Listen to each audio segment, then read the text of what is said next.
Good morning friends, मैं Rajeev Awasthi study with Rajeev sir में आपका बहुत बहुत स्वागत है। चलिए दोस्तों, अब हम करनी के प्रश्नों को हल करना सीखते हैं।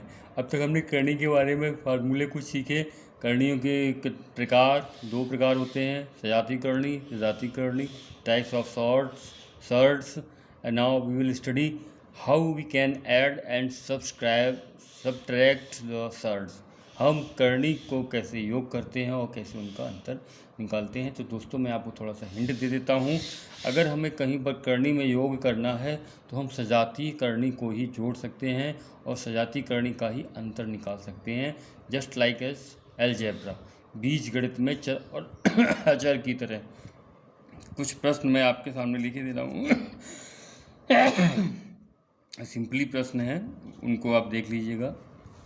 जैसे एक प्रश्न लिखा हुआ है, 5√5 प्लस 2√5 प्लस 3√5। देखिए दोस्तों, इस तरह के प्रश्न करने का बहुत ही सिंपल तरीका मैं आपको बता देता हूँ। आप एक ब्रैकेट लगा दीजिए और जैसे आप कॉमन करते हैं, ऐसे आप देखते हैं यहाँ वर्गमूल 5 तीनों जगह समान करनी है, तो आप पहले वर्गमूल 5 को कॉमन कर लेते हैं। वर्गमूल 5 को आपने यहाँ पर कॉमन कर लिया तो यहाँ पर कोई संख्या नहीं बची, वहाँ पर 1, इधर आपका 2 और इधर आपका 3। अब आप इन तीनों संख्याओं का योग निकाल सकते हैं। 2 और 1 3, 3 और 3 6। तो आप 6 करनी नहीं है, 6 सिर्फ संख्या है करनी के बाहर वाली, और करनी आपकी है वर्गमूल 5। तो मैं इस तरह से आपको बता रहा हूँ। अगर आपको यहाँ पर अंतर भी ज्ञात करना होता है तब भी आप इसी तरीके से अंतर ज्ञात करते हैं। जैसे कि एक प्रश्न मैं फिर से आपके सामने लेके आ रहा हूँ, 13³ √7 -7³ √7। ये जो आपका 3/7 लिखा हुआ है, ये ³ √7 बोला जाएगा, और यहाँ भी ³ √7 है। तो ये आपकी सजाती करनी है। अगर विजाती करनी होती है तो आप बिल्कुल ऐसे ही लिखा रहने देंगे। चूँकि सजाती करनी है तो आप क्या कर सकते हैं, यहाँ पर सबसे आपके लिए बेस्ट तरीका ये रहेगा, पहले आप एक कोष्टक बना दीजिए, कोष्टक के पीछे इस करनी को लिख दें। इससे आपको अच्छे समझ में आ जाएगा। ये वर्गमूल 7 आपने यहाँ से उठा के बाहर लिख दिया और यहाँ से उठा के, दोनों जगह आपने कॉमन बोलते हैं, कॉमन कर लिया। तो यहाँ पे आपका 13 रह गया और यहाँ रह गया -7। 13 में से 7 माइनस किए हैं आप, कितना बचेगा 6। तो 6³ √7। अगर करनी का योग करना है तो ये तरीका, और घटाना है तो आपका ये तरीका। और कभी कभी एक साथ ही संख्या में अलग अलग तरह की विभिन्न करणियाँ दे दी जाती हैं, तो उनके लिए आप क्या करेंगे। चलिए मैं आपको कुछ प्रश्न अलग से दिखा रहा हूँ जिनमें करनी नहीं है और आपको करनी बनानी पड़ेंगी। जैसे चलिए मैं बराबर में ही इस प्रश्न को हल किए देता हूँ आपके। वर्गमूल √50 प्लस √98 और प्लस √72। तो दोस्तों, इनको हम सरलतम रूप में हल करते हैं। जैसे आपको 50 के आप गुणनखंड करेंगे तो मैं आपको ओरल बता दे रहा हूँ। 2 पंजे 10 और 10 पंजे 50, ये तो आपका 50 का गुणनखंड हो गया। अब रहा 49, ये भी सिंपल ही है। मैंने बताया था कि प्रश्न में अतिरिक्त कुछ नहीं पूछा जाता है, जो संख्या संभव है वही हो सकती है। इसमें एक 7 का वर्ग है, 7 2 × 7 14 और ये 7 98। इसी तरह से 72, तो 2 × 3 2 × 3 और फिर × 2। इसमें 5 करनी से बाहर निकल आएगा, वर्गमूल 2 बचा। इधर आपका 7 करनी से बाहर आ रहा है तो यहाँ वर्गमूल 2 बचा, और यहाँ 3 दूनी 6 3 दूनी 6, यहाँ पर 6 करनी से बाहर आ जाएगा, वर्गमूल 2 बचेगा। तो आप देखते हैं अब ये समान करनी बन गई, और समान करनी में आप क्या बताया था, कोष्टक लगाएंगे, वर्गमूल 2 को पीछे जाकर लिख देंगे। 5 7 और 6, 5 + 7 + 6, इनको आपने जोड़ दिया, 12 और 6 18, तो ये आपका मान आता है 18 वर्गमूल 2। ये भी आपके लिए है। इसी से मिलता जुलता एक और अंतिम प्रश्न है। इसके बाद हम आपको करनी के गुणनफल से संबंधित चीज़ें बताएंगे, क्योंकि ये याद रखिएगा, समान करनी का योग और समान करनी का ही गुणन कर सकते हैं। एक प्रश्न है, वर्गमूल 75 प्लस वर्गमूल 108 माइनस वर्गमूल 147। 75 का आप वर्गमूल नहीं ले सकते, लेकिन 75 के आप अभाज्य गुणनखंड कर सकते हैं 3 गुणा 5 गुणा 5। इसी तरह से 108 के गुणनखंड कर सकते हैं आप 108 के आप गुणनखंड कर दीजिए।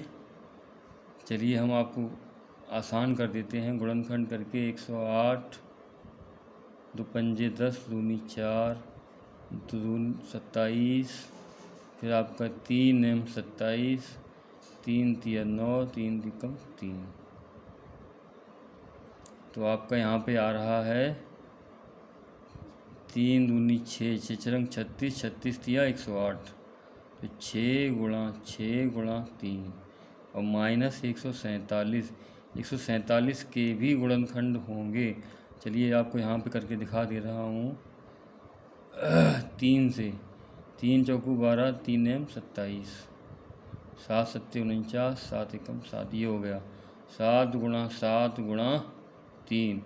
अब इसमें 5, इसमें 6 और इसमें 7, तो आपके लिए बचा 5 करनी 3 प्लस 6 करनी 3 और माइनस 7 करनी 3। अब आप इनमें से पहले कोष्टक का निशान लगाएंगे। करनी 3 या अंडर रूट 3 को बाहर लिख दिया। 5 प्लस 6 माइनस 7। पहले आप प्लस संख्याओं को 5 और 6 का योग निकालिए। 6 और 5 11, 11 में से आप 7 माइनस करते हैं, यहाँ पर आ रहा है 4, 4 वर्गमूल 3।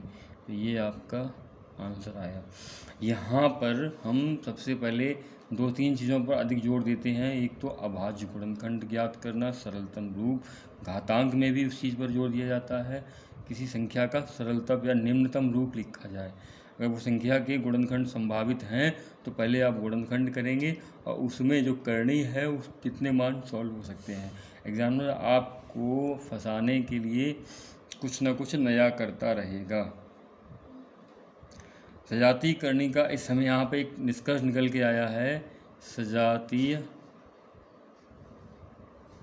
करनी का योग और अंतर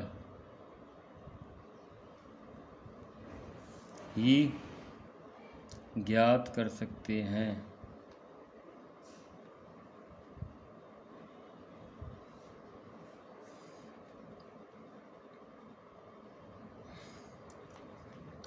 करनी को समान करना छोटा सा टॉपिक है।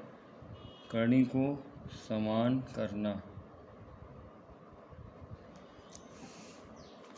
ये मैं आपको 2 मिनट का टॉपिक है, मैं आपको समझाता चल रहा हूँ, अच्छे से आप समझ जाएंगे। जिस तरह से यहाँ पे एक लिखा हुआ वर्गमूल 5 और एक लिखा हुआ है घनमूल 7, तो इन दोनों करणियों को हमें कैसे समान करना है।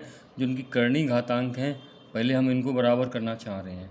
अगर हम इनकी करनी घातांक को बराबर करना चाहते हैं तो ये रहा आपका 2 और ये रहा 3, और पहले हम क्या करेंगे, 2 व 3 का लासा, करनी को समान करना यानी करनी घातांक को समान करना है, तो 2 व 3 का हम लासा निकालते हैं, तो 2 व 3 का लासा आपका निकल के आएगा 6। अब हमें क्या करना है, इसको भी 6 करना है और इसको भी 6 मूल में चेंज करना है, क्योंकि हम अपने पास से कुछ भी शामिल नहीं कर सकते हैं। अगर हम इसको 6 मूल बनाना चाहते हैं तो हमें यहाँ पर 3 देखिए दोस्तों, आपको मैं सिंपली समझा भी दूंगा, एक्सप्लेन भी कर दूंगा इस चीज़ को। अगर हमें यहाँ पर 3 से गुणा करना है तो अंदर भी 3 घात देनी पड़ेगी, और यहाँ 3 की जगह 6 लाना है तो 2 से गुणा करना पड़ेगा, तो अंदर भी 2 घात देनी पड़ेगी।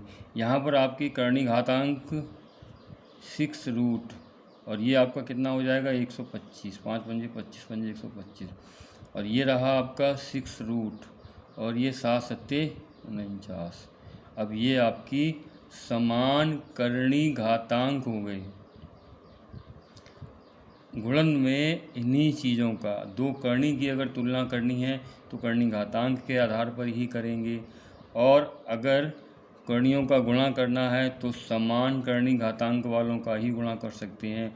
और अगर करणी घातांक समान नहीं है तो आप इस तरीके से करणी को समान घात में बदल सकते हैं।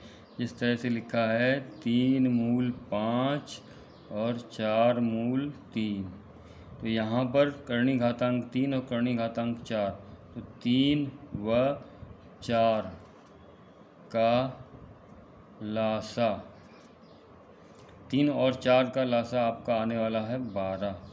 तो जब आप यहाँ पर 12 बनाएंगे तो आप 4 से गुणा करेंगे, और यहाँ 12 बनाएंगे तो आप 3 से गुणा करेंगे। जब 4 से गुणा किया तो 4 घात अंदर लगानी पड़ी, 3 से गुणा किया 3 घात अंदर लगानी पड़ी। अब ये आपका 5 पंजे 25 पंजे 125 पंजे 625, ये हो गया 12 रूट 625। और इधर आपका 12 रूट 3 दिया 9, 9 दिया 27, ये रहा। अब ये आपकी समान करणी